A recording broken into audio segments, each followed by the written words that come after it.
আজ আমরা ছবির সাথে মিলিয়ে ব্যঞ্জন বর্ণ শিখব। চলো বর্ণগুলো জেনে নেই। ক, খ, গ, ঘ, ও। এবার ছবিগুলো দেখি।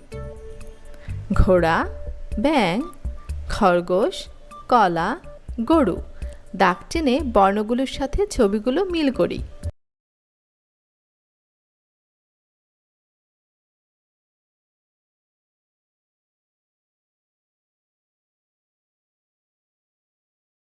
কয়ে কলা, খয়ে খরগোশ, গয়ে গরু, ঘয়ে ঘোড়া, ওতে